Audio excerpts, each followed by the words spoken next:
But it's all because sometimes even the right breed of crop that they produce is not a high-yield one. So they go and produce any other crop that cannot withstand the international competition. For instance, for cashew, for instance, they have a size of the seed that you are supposed to have, the nut. However, some of these farmers just cultivate and come out with any type of cashew nut, and that one will not make you competitive.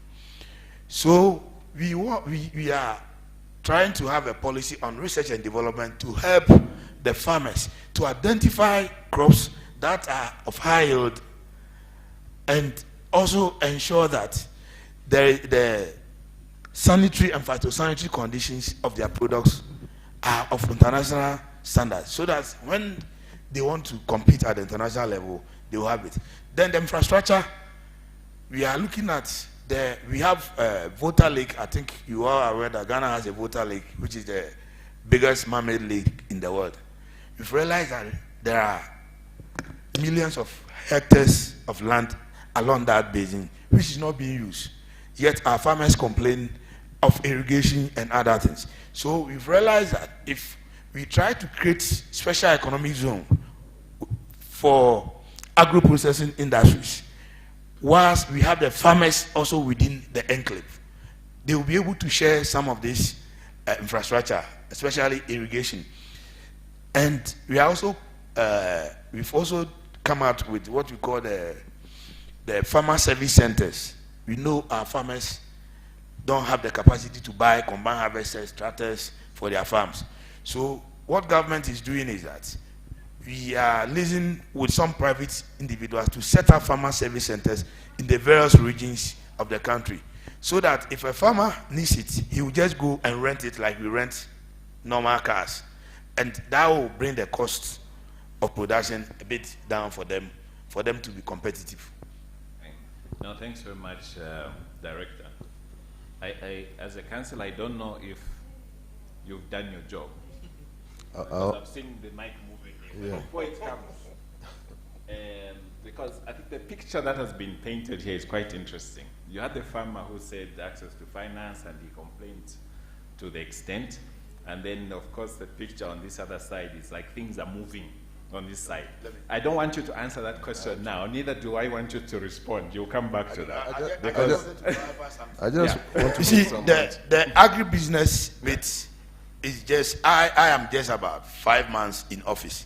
So these are policy interventions we have put in place. And yesterday I had discussion, this is my first time of meeting him here. So I had discussion with him that he should join the agribusiness chamber. And I'm going to make sure that he joins, then so that he can have access to some of this information. Okay. With the issue of the warehouse, it's true. The previous government built warehouses across the district capitals. But the problem that we are facing is the warehouses are being controlled by the government, but not the private. So accessing the this warehouse is very difficult. And you know, as a farmer and at the same time leader of farmer-based organization and at the same time aggregator, you know, this time that we used to buy our our raw material, that's the maize, we normally buy it after harvesting. That's where you get the prices down. But how to store it is the problem. This time that I wanted the warehouse, the government warehouse, to store my raw materials, I contacted the district office, the district MOFA officer, and he asked me to contact the MCE. It was a long chain, so accessing the warehouse was a big problem. And with the inputs that my brother was talking about, you know, we support the farmers with our own finances. We are not getting any support from anywhere. It's our own finance that we use to support the farmers. And you know, we have the local breed and the hybrid. And in Ghana, we don't have special price for the hybrid and the local breed. And cultivating the hybrid is very expensive. It's very expensive because the price of the seed, the input itself is very expensive. And farmers, after harvesting, have to sell it at the local market at the same price as this thing. They are selling the local one. And that one too is very, and the Feed Ghana program that my brother was talking about is a program that the new government want to implement, and we've been waiting for them. Like the talk is too much for the farmers. Always, it's like always they are doing campaign. They should do something about it. And with the tractor service center that he is talking about, if they are to start the tractors, they should give it to private individual, not government, because government has gone, government has come, government has gone, but government is not helping farmers when it comes to things like this. Thank you. Okay. I want to ask you to respond. I think we need to also get some views from the millers. Then I'll come back to you. No, I don't know. I'll use my powers. Let's get there, just in case what he says also helps your response. So I think to Andrew at the end, I like the position that you occupy, because as a Millers Association, all the challenges that the millers are facing, issues on supply and how it connects to farmers, all those things you know.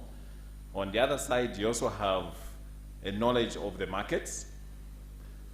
On the other side, you also have to deal with the government. On the other side, you also have to deal with the problems of pricing. So you occupy this very unique space where all the problems, everything, and the challenges you know. And I would like to get your perspectives around this issue. Number one, on competitiveness.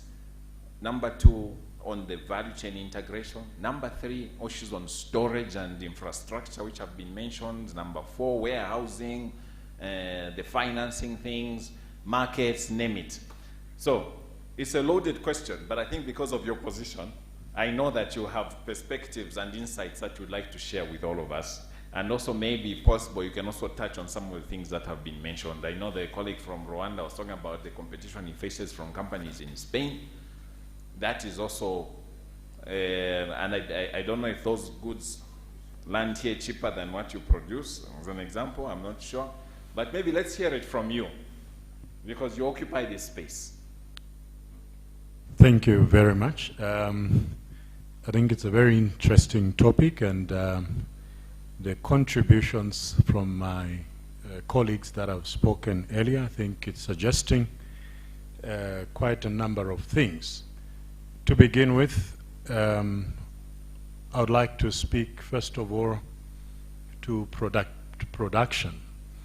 One of the biggest challenges that we should address in as far as conducting businesses, in as far as adding value to crops, be it maize grain, wheat, soybeans, groundnuts, is first of all, we need to appreciate that as we are talking about producing these things at a competitive level, depending or regardless of where other products are coming from, is it within Africa, is it coming from the West, we have a problem in Africa, and the biggest problem that we have, speaking from the Zambian perspective, is production yields. You see, our farmers are not really getting the return that they're supposed to get from the investment that goes into production. I'll probably speak to maize grain in this case. The production yield for maize grain in Zambia at a small scale or emerging farmer level, the average is about 1.4, or let's call it 1.7 metric tons.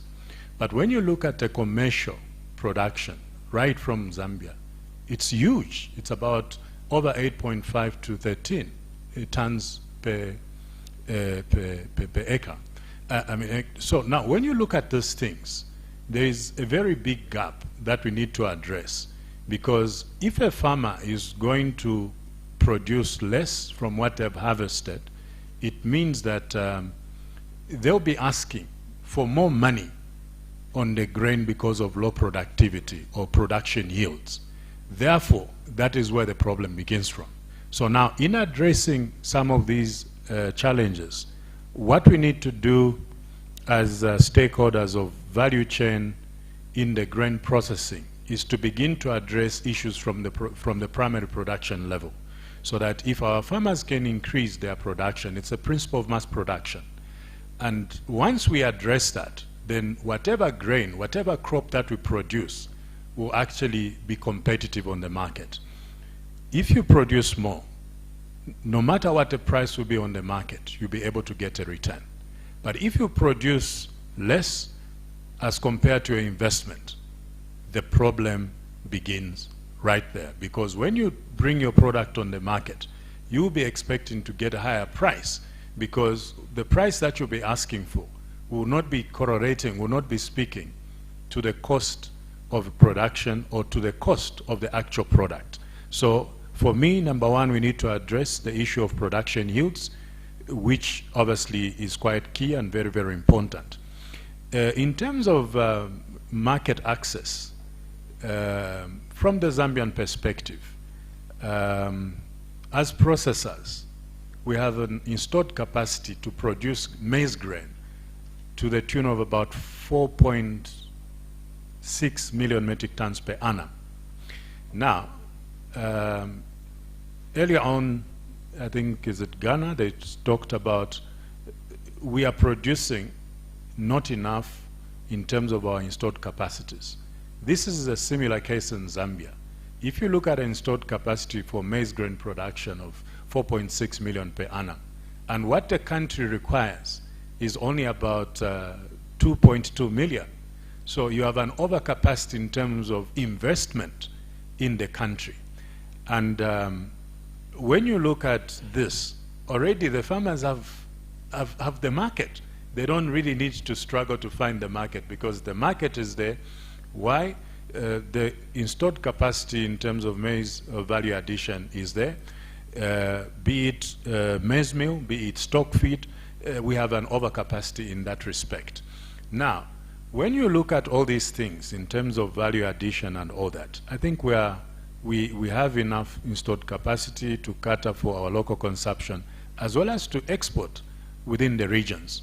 What we need to start thinking about, not only as a country at country level, but as an African, from the African continent perspective, is to develop a very strong information system that I'll be able to access. If, for example, I'm talking about having an extra or excess capacity in terms of value addition for grain, I need to understand, does Ghana grow grain, maize grain? No. Does Rwanda grow? If they don't, or if they do it, do they grow it at a more competitive rate as compared to ourselves? Africa must begin to look at how do we encourage trade amongst ourselves as African countries. If the maize production in Rwanda is 10 times more than Zambia, why don't we then look at the opportunity of where else can they source this from Africa, so that we can encourage even the industries in Africa? We're talking of value addition, but as we talk about value addition, we need to also encourage the trade from within ourselves. If there are certain crops that can be produced at a more cheaper cost in Rwanda, in Zimbabwe, in South Africa, and Zambia is producing 3, 4, 5, 10 times at that cost, we need to begin to look at how do we access it. So we need to develop a very strong information system that will provide us information that will give us opportunities. If I'm able to produce enough and we can only consume 2.2 million, what am I going to do with the excess capacity? So I need to look for markets in Africa. Do I know where I can take this? No. Why? Because we are lacking information that is speaking to some of these things that should encourage ourselves to trade with Africa. When I look at the statistics from the Africa Continental Free Trade in terms of what Africa is doing in terms of trading amongst ourselves, it's a very sad story. It's a very, very sad story. And I think we need to begin to build very strong information systems at country level and regional level. So in as far as the Zambian perspective is concerned, where maize is concerned, I think we've done very well, and we've interacted and we've worked with government and various stakeholders. Wheat, we are doing very well. Soybeans. And now when it comes to millet, sorghum, as Miriam alluded to, what we need to do again there is to beam the demand for the commodity at a country or regional level. What is happening in Africa is very sad. I'll speak from the Zambian perspective again. Most of those that are engaged into agriculture activities in terms of farming, they are doing farming from a speculative point of view.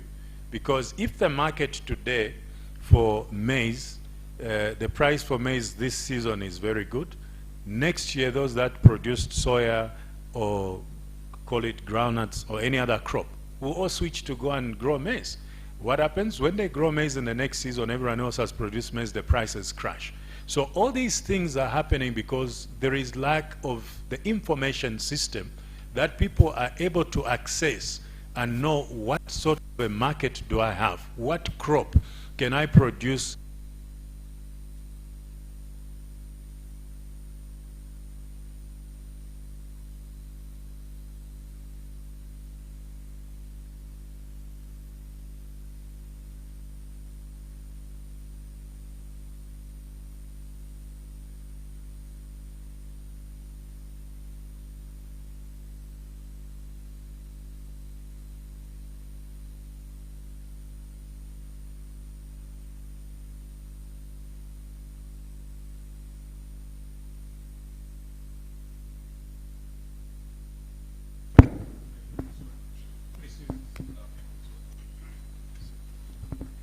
Thank you. Well, let me just quickly maybe conclude on that point.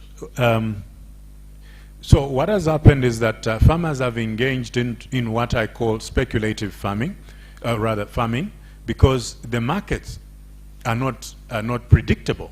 So farmers will grow a crop based on the current activity in terms of the current agriculture, or rather best performing crop in a certain production year. So you'll find that if, for example, this season, maize is setting at a very high price or competitive price, farmers next year will all switch from either soya and they go into maize and all that. So what this is speaking to is that we need to develop or build a very strong information system that should be able to inform a farmer from whichever region to say, if I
in terms of securing the products, or rather the grain or the crops that we are producing. Look, I think we need to look at things from this perspective. Government and private sector, we are not competitors. We are actually partners in development. Now, when we identify that there is room for us to improve or to develop new safe storage for whatever it is that we are doing. For me, that is an opportunity.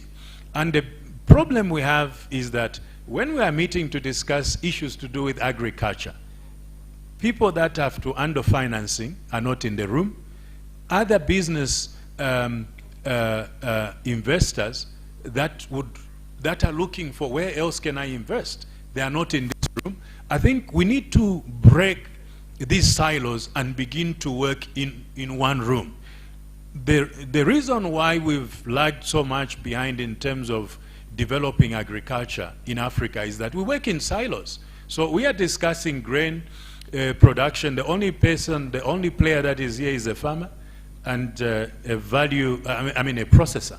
So there is somebody that can look at that, which we are looking at. Farmers are saying there's a problem because there's no proper storage. There could be somebody that is sitting there who's got money and trying to find out where am I going to invest.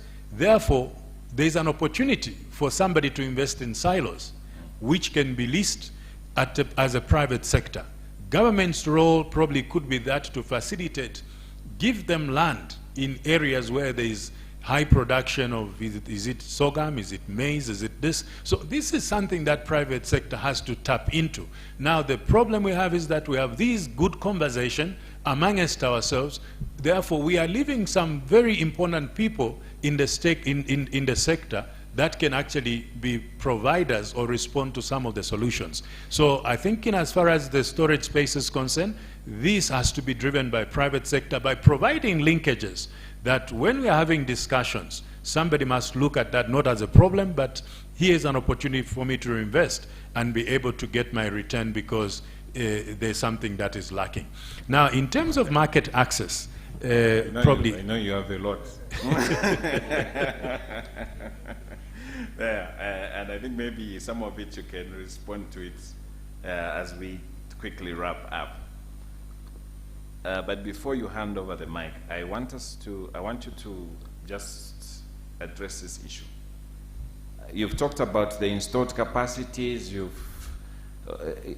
And quoting you, your own words, you said in Zambia you're doing well in maize, you're doing well in wheat, you're doing well in soybeans, and yet the Zambian government wants to increase maize production to 10 million, wheat to 1 million, soybeans to 1 million. So when these policies are being made, vis-a-vis the infrastructure availability and so on, where is that discussion?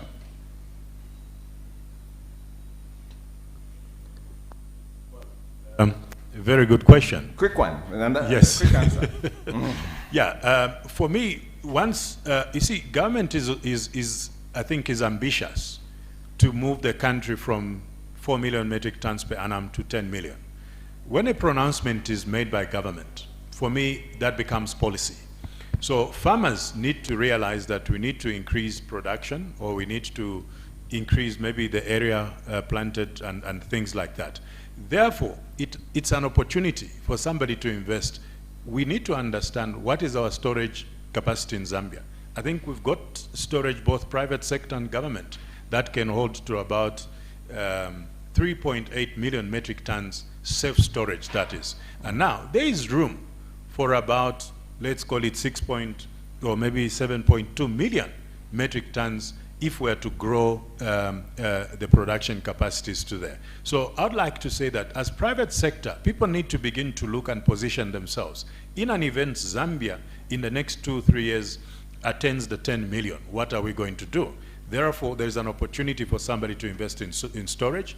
There's an opportunity for us. This is why I'm saying we should be having these conversations not at country level, at regional level. Because if we are going to produce 10 million, which other countries amongst ourselves would want to access grain because the cost of production in that country is high as compared to Zambia? We need to look at the competitive advantages, that opportunities that are in Africa. So it's a very good, ambitious journey, but I think there's a lot that needs to go in there. So when government makes a pronouncement, investors need to come from South Africa, come from Rwanda. We have a very huge gap in terms of storage space. So for me, these are opportunities that we should look for. I mean, I got so concerned when the president announced, and I said, what are we going to do with it? But again, I decided, can we look at this? What else can we do? So now also for value addition, we need to look at some people that will come in and probably put up the starch producing. So what else can we use the grain for? So this is an opportunity, and I think I would like to look at it from that angle. That is fine. Thank you. Fine. I want to come somewhere in the middle here, and I think we can go and conclude as it's coming back. The whole discussion around farming as a business,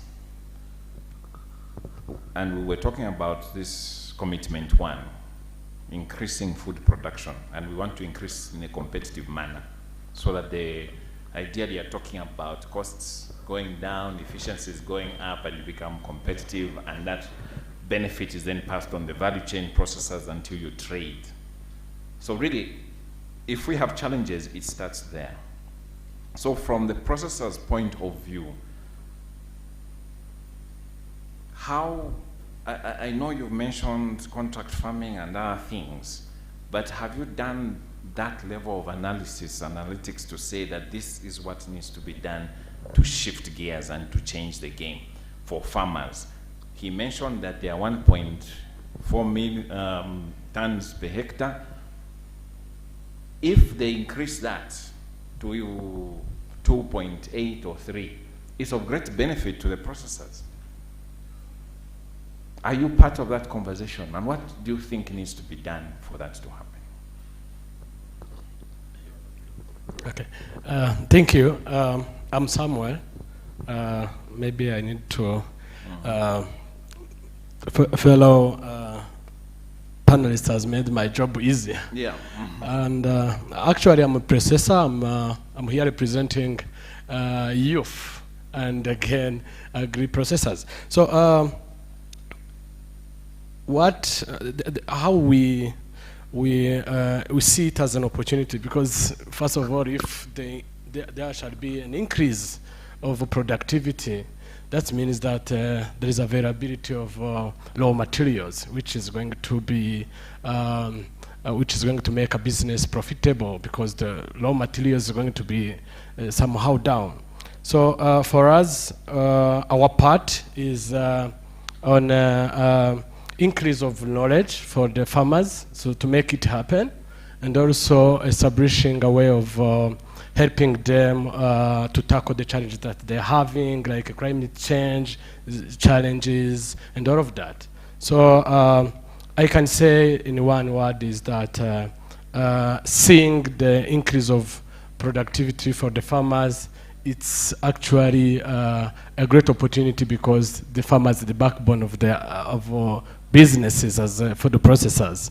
And again, it means also end of malnutrition. For us, we are focusing on eradicating malnutrition, providing the quality porridge for the schools, for the children. So one of the challenges we are facing is the high cost of the raw materials, which is making our final products expensive. So for us, we see it as an opportunity. For us, we see a very key role to play to make it happen. Thank you very much for that. I want to ask the farmer, and it can come down to the director. Are farmers making money? Yes, we are making money. Okay. Yeah, farming, so it's a profitable business. Very profitable business. Okay. Because I have a success story to say too. It's not like we only have challenges. We also have success stories as farmers. Yes. Which is good, because farmers, every podium, they complain most of the time. So tell us about some of these success stories. Okay, without wasting my time, some of the success stories that I've chopped as a farmer is, you know, farming, as people are saying, is not all that easy. But I can confidently say that I have my own tractors, about 4 tractors, which one costs around $45,000. And I have my own warehouse that I constructed. It's unfortunate that I don't have the pictures here. I have my own warehouse as a farmer, and I have my own transport that I use to transport my maize from the farm to the warehouse. And I have a dryer, a machine dryer that I use to dry my maize, because we have, in Ghana, we have 2 seasons. We have the major season, that is the month of April that we seed our maize, and we harvest it around August. And August too is the time that we experience a lot of rainfall in Ghana. So, you know, because of the post-harvest loss. And one major challenge that I forgot to talk about is the post-harvest loss. It's not like the production that we are making, we are not making, the output in the production doesn't reflect the input in the production doesn't reflect the output, because sometimes we invest more in the farm, but the post-harvest loss made us to lose a lot, because there are, with the major season that I'm talking about, you know, it will be raining, and going to the farm will be very difficult. So you can harvest the maize and then pile it on the field, waiting to shell. But if it's raining, it's difficult for you to weigh and shell. So we have our own dryer, which is 30 tons capacity that we use to dry, and we also buy from our farmers. The agro scheme that we are operating, we also buy from them. And we also organize, one of the success stories that I think I'm proud of is I use my personal funding to organize programs for the farmers to be taught on how to do good agricultural practices. So I think these are some of the success stories that, and I've gotten an access due to the business that I'm doing. Though when the new government came, I think getting into the office of the Agri Minister was easy for me because of the nature of the work that I'm doing. And I think Ghana, to be able to enter a minister's office is very difficult. It's very, very difficult, because you need to be a politician before going there. Okay. But okay, people are saying no to you. Okay, I think we can start wrapping it up, and then you can. I can almost say these are your closing remarks, and then I don't know if we need to have some questions if they are there, and then then we can close it. Okay. Maybe we can go to questions. Are there any questions from? There's some hands there. Can someone please revolve the mic? My name is Norman Kwichiriza. I work with the International Potato Center. I am in the space of nutrition and biofortification. Thank you for bringing the millet example, and great to know that you are in that space. What is different in this Kampala declaration is that actually nutrition is emphasized. So from the policy perspective, do you have plans to make it simpler for these nutritious crops that may not compete with the maize we are talking about, also to have a chance? Because looking at Zambia, you will see the warehouses, this maize. But what about millet? We need the iron. What about the high iron beans? And for Rwanda, the orange fresh sweet potato, you realize that even the vitamin A, for example, from the orange fresh sweet potato will actually suffer most. So do we have plans that in our agro-industrialization drive, there will be the soft landing for those that are promoting nutritious crops. Thank you.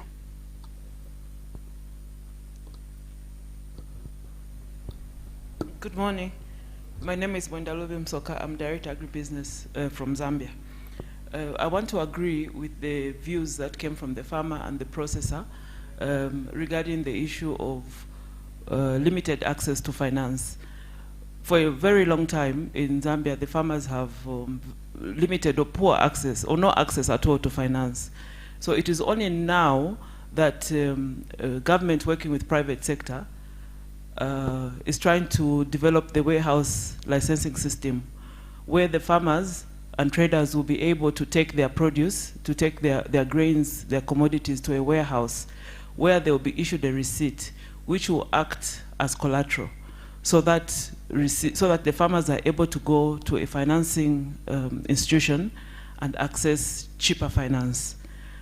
So by so doing, it will also solution the problem of desperation selling by farmers. The processor mentioned that when the farmers produce, they can't keep for a long time because they don't have a warehouse. So when they have this receipt, which is acting as collateral, then it helps them to sell their produce and wait for a proper market. And it also will help to reduce post-harvest losses because now it means that there's an investment opportunity for warehouses, for cold rooms to be built within the value systems. Thank you.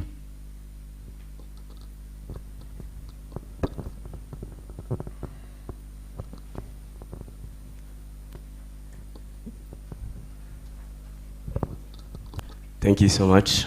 I'm called Olivier Makabuza. I'm from Shukran, Africa. It's based here in Rwanda. We are working in post-harvest handling, and we are shifting to agro-processing for animal feed. So my concern is this one. I'm just even wondering, so why we are not getting access to finance? Maybe I think is an approach which is not well established because we are going to search the finance from the commercial banks. Commercial banks are those people who are just been learning economics. They are learning things not related for the agriculture. So it's really hard to go and face that people and telling about farming and telling about risk which is there. So it will be always been a problem because they will not understand. So all they will look is for the risk.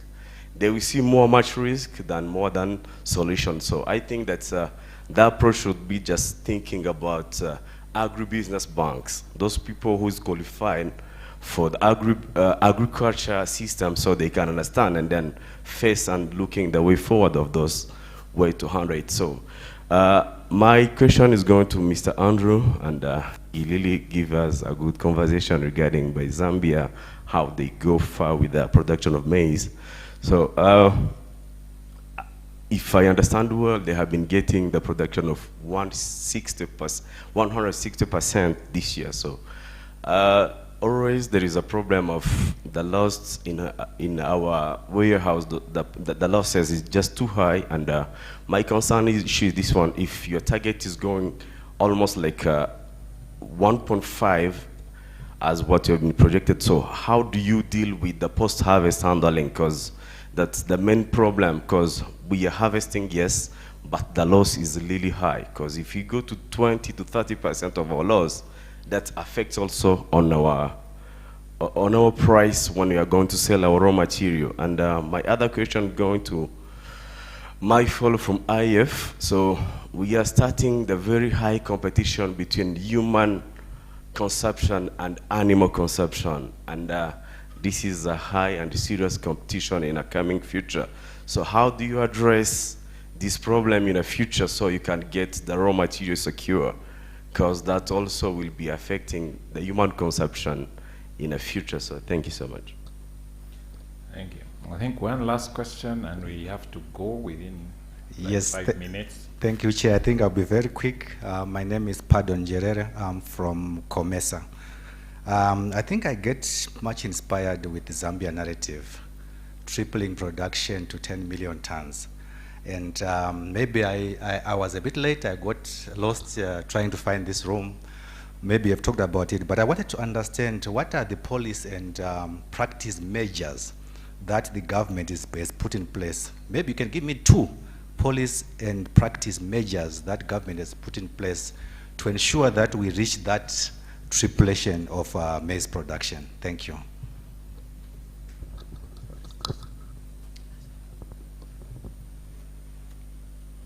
Okay, thank you very much. And with some quick responses and we wrap up. I think the first one was nutrition. So to go to the processors there. I think AIF and Shaiz can tackle that one. The second one, I think, was the comments, and I think it was really just explaining the warehouse receipting systems that's happening in Zambia and all the infrastructure that's going to go in there and the investment opportunities. I think the other question that needs tackling, and I'm happy that there are 2 directors here, the policy and practice measures, and I know the director from Zambia is also there who can also answer that in terms of policy and practice measures. So I think we can deal with those ones and then we'll be able to close.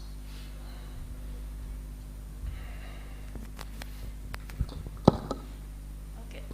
Thank you so much. For the nutrient-dense crops, I think if the farmer is going to increase production, and that will be like the beginning of industrialization for the underutilized crops, such as the millets, the bio-fortified crops, where we are, that's our space. And from there, that will mean that there will be from mass production, it will lead to mass processing. And at mass processing, you are looking at investment now in the machinery to process. That will lead to mass consumption. Mass consumption will also demand awareness. Because as the processor produces more, the consumer must eat. How are the people going to be aware about the benefits of the nutritious foods? That is the awareness. That will lead to job creation and also accessibility and making the nutritious foods available. And we look forward that the CAADP will really support according to what is in their document. Thank you. Okay, let me take this opportunity to talk about the high iron beans value addition for us in Rainbow in partnership with CIAT and Pabra. We have started the value addition of high iron beans where we're producing flour, the porridge flour, which is supplied to the schools. So an opportunity on these beans, high iron beans and orange sweet potatoes. But as of now, for us, we have already established produced the product, and also it's also at the market. So iron beans, for us, we have started. What we are doing now is mindset change and also awareness why we needed to shift from other crops to these birds. Okay. Thank you. Thank you very much. One. The director is eager to rush to the airport, so quick one.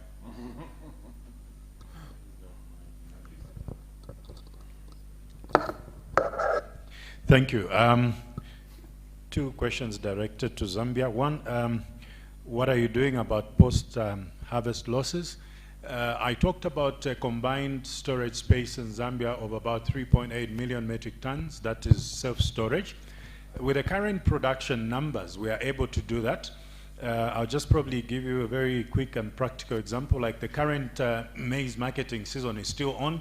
Government has procured about 1.6 million metric tons of grain, and because they do not have the storage capacity to that volume, the storage space within government-owned storage is about 900,000+ metric tons. So you can see that already private sector has provided some excess storage space for government to ensure that we mitigate post-harvest losses. We have a very clear directive from the current head of state. He does not want to see any grain go to waste. And therefore, private sector and government, we are trying to deploy all the best practices and as far as the grain management is concerned. From the government's perspective, side, I think previously we saw the post-harvest losses were quite huge. From the last 2 seasons, we've seen that the report has gone to about 0.06% in terms of post-harvest losses, so which is a huge achievement. In as far as the interventions, what policy measures have they put in place to encourage the increase in terms of production? Number one, I think we are singing the song about promoting good agriculture farming practices on how one small-scale farmer can increase their production yield from 1.4 to even about 3 tons. So that is an ambitious journey that is being promoted. I know my director here in charge of agribusiness probably may want to comment. The other factor that government is doing is to provide various loans to farmers, that farmers have access to loans to be able to get either a tractor, to be able to get irrigation facilities, and many other things. So there is a fund that has been created, which the government has been promoting the last 2 to 3 years, I think, so that farmers have access to this. So those are some of the measures that I think we're doing in Zambia. But suffice to say that I think in terms of the storage, which I think is becoming more or less a concern for everyone, I think we need to look at that. There are businesses, I think, within SADC. We talk about grain commodity management facilities that have been promoted. So I think like I've said, look, let's provide and build a very big and strong information system that will be able to speak to those that are investing in storage in Zambia, in South Africa, to also consider maybe going in other countries where I think these business opportunities are lying. So I would like us to say, look, as we're having these conversations, and again, we've been talking about food security, and yet also big on the agenda over the Kampala declaration we're talking about is nutritional security. So I think we should move and also move away from national food security to also begin to concentrate on nutritional security. Thank you. No, thank you very much to our panelists. I think we will close there. I think the discussions have been quite rich. And so let me hand it over back to you, Norma, for the closing. Thanks very much.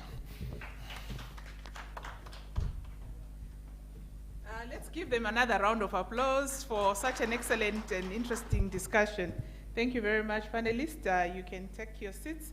And to help us wrap up and close this interesting session, I would like to call on Mr. Kutu Mamadou with AU SAFGRAT to give us the closing remarks. And thank you, Moderator Chola, for an excellent job.